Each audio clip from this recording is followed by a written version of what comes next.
All right, so what if you had this? You guys should remember this from last year. What would I5 be? I to the fifth power. Starts back over. I6, 7, 8, I9, 10, 11, 12, and it just keeps going, right?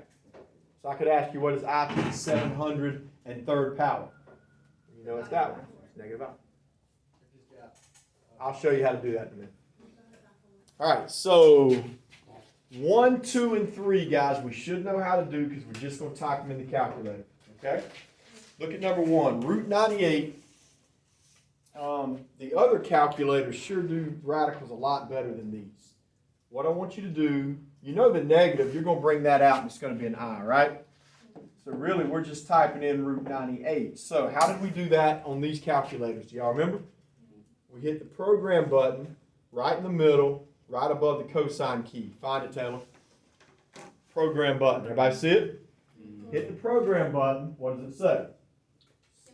Simplify radical is our program we want to hit. Now, some calculators have like 4 programs. If you have a calculator that's got 4 of them, then go to the one that says simplify radical. All right, now hit enter twice. What does it say when you hit enter twice? X equals, type in 98, not square root of 98, just 98. Enter what you got. So my answer is 7I root 2. Now, we've done that this year. I showed y'all how to do that on the calculator using that program. All right, let's go to 4. All right, what do we have to do on number 4 if it's got a square? Square means we've got to write it twice. So watch this when I write it twice. You watching? Negative 3I root 5. Negative 3I root 5. Wait a minute. Where did the I come from? Yeah, the negative underneath the square root. I want you to bring out the I first when you write it down. When you're setting it up, every time you have a problem. Bring the negative out, make it an I on the very first step. You're going to need to write that down somewhere.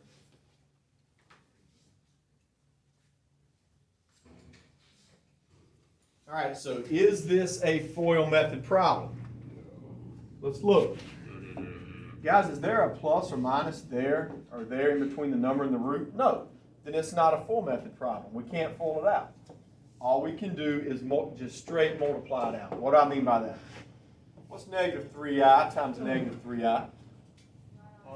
9I squared. Positive 9I squared, right? Right? I times I is I squared. Well, it does in a way, but still, if it's got I times I, you've got to get I squared. Now, what's root 5 times root 5? That's root 25, which is just 5. Okay, so write that down. Yep.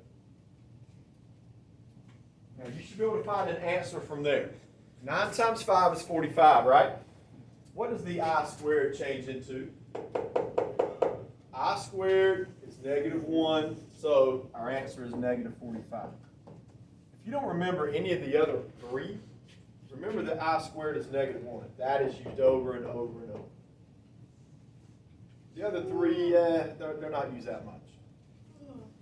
All right, so that's how we do number 4. Any question? Now, you should have done that last year. We haven't done it this year, but you should have done that last year.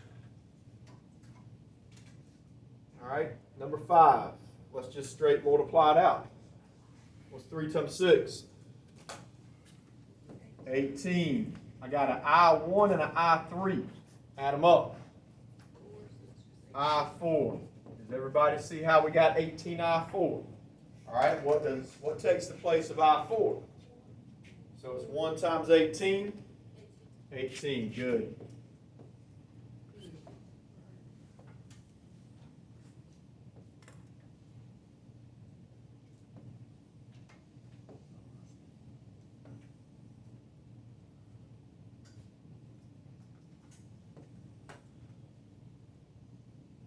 All right, let's go to 6. A couple different ways you can do 6, guys. You guys remember order of operations, right? Y'all did that in middle school, 9th grade. PEMDAS, right? What's that stand for? You know, please excuse my dear Aunt Sally. What's the P stand for in the front? Parentheses. Figure out what's inside the parentheses first. All right, 2 times 3? 6I to the 3rd. So really it looks like this. Does everybody agree that it looks like that? Right? Where'd you start from? 2 times 3 is 6. 1 plus 2 is 3. I think I'm right. All right, so like we did on the last problem, what does it mean if I've got a square outside the parentheses? Write it twice. 6i to the third times 6i to the third. All right, I'll stop now. Y'all get an answer. All right, we got 2 times 4 times 4. What you got? 32? Is that right? I got I1, I3, and I3. That's I7. Add your I's. All right, which one up here is I7? I3, let's see, 4, 5, 6, 7. Yep. So you got to put a negative I in place of I7. Final answer, negative 32I. Question on that. All right, I times I is I squared. 4 times 9 is root 36, right? What's my answer going to be? What does I squared change into? Negative 1 times 6 should be negative 6. All right, do 9. All right, so this is negative I to the third. 2 times 3 is I6. Now, that's one of y'all's old rules of exponents. I didn't go over all that stuff. You're supposed to remember it. If you have an exponent outside the parentheses, that's the only time you multiply them. 2 times 3 is 6, right? So we got negative I to the 9th. 3 plus 6 gives me 9. Which one of these over here is I9? 1, 2, 3, 4, 5, 6, 7, 8, 9. So I9 is just I. So that answer is just negative I, because the negative in front, you just bring it down.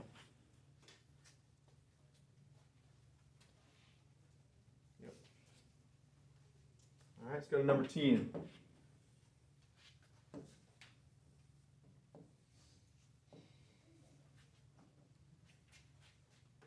Okay. 10 may be the easiest one on the front. Is number 10 a FOIL method problem? Look at it. It is not. Why is it not a FOIL method problem? Because you got a plus sign in the middle. And that just means all you have to do is add your like terms. Just add them up. So look, 7 and negative 4. Add them up, you get 3. 5i and negative 6i. Add them up, you get negative 1i. That's all you do on number 10. Just got a plus in the middle, just combine like terms. All right, what does 11 have in the middle? Minus sign. So you could subtract like terms, but the book wants you to do it this way. The book wants you to distribute that negative sign first, which makes it negative 2, and a negative times a negative is a positive 7i. Then they want you to add like terms. So add like terms now and get an answer. What to do on 12? They want you to write it twice. So I got 3 plus 2i times 3 plus 2i. So this one is in fact a FOIL method problem because we don't have a plus sign in between. So let's FOIL it out. Write it down twice. You should know how to FOIL this one out, but I'll go over it if you need to.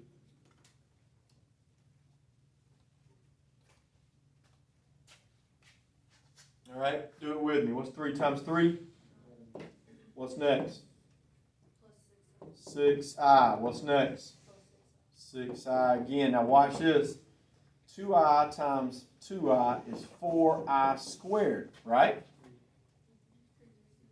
Now, what does the I squared do to that positive 4? Well, look at it. The I squared is negative 1.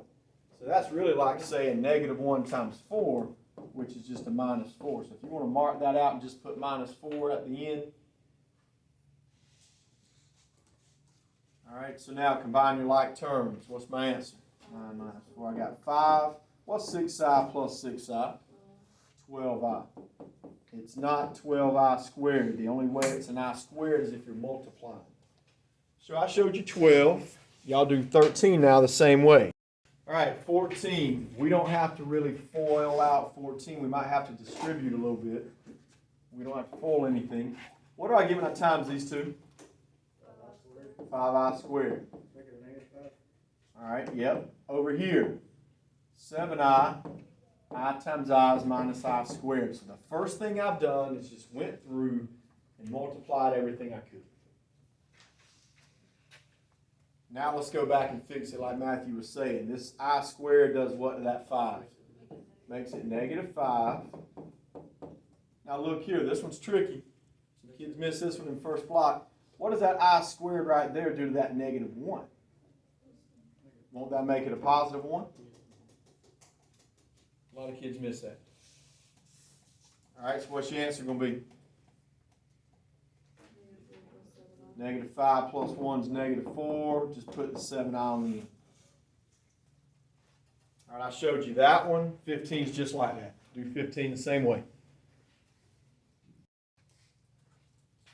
All right, let's go to 4. Hey, 4, guys, we didn't type that in. I think that one gives you domain error. So let's just do the top. What's the square root of 16 on top? So it'll be 4i on top. How about the bottom? Square root of 25. 5, so it's 4i over 5. Yeah, that's how we did that.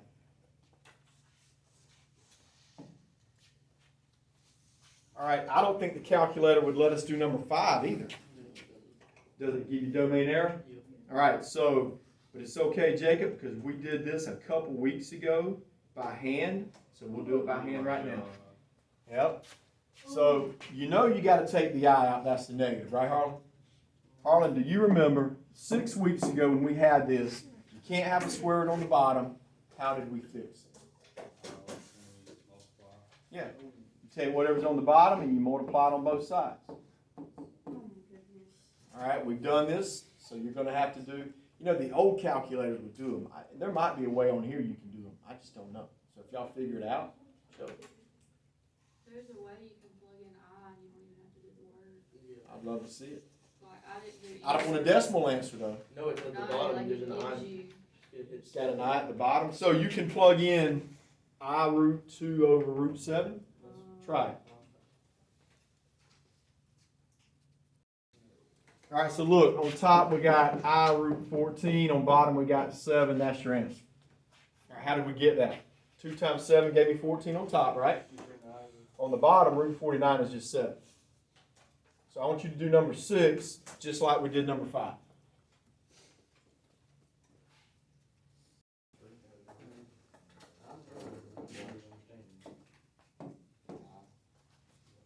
All right, look, we got to figure out which one of these up here is I-42. So one way you could do it, you could count to 42, but that would take a long time, right? The fastest way to do it, on your calculator, divide 42 divided by 4.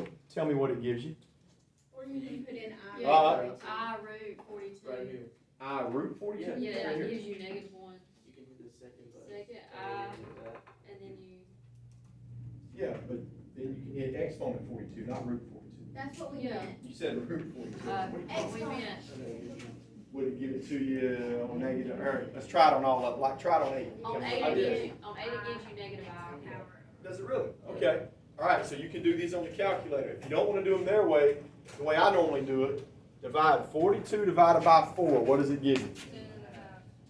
Say it again. 10.5. If it ends in 0.5, it's this one. If it ends in 0.25, it's this one. If it ends in 0.75, it's this one. So you can do it my way, or you can use the I at the bottom of the calculator and do it that way. I don't care. I've never Last year, use these Miss calculators. Miss Carter found out that we could do that, so on our I quiz, she made us We're too far along on that. All right, so y'all are good on those. All right, 9. Everybody should be good on 9. You just add like terms. I'll help you on 10. 10's kind of hard.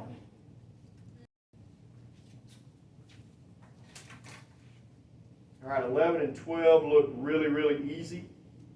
13 looks easy. 14 you might have some questions on. So on 11, go ahead and distribute first, then combine your like terms. We'll do the same thing on 12. Go.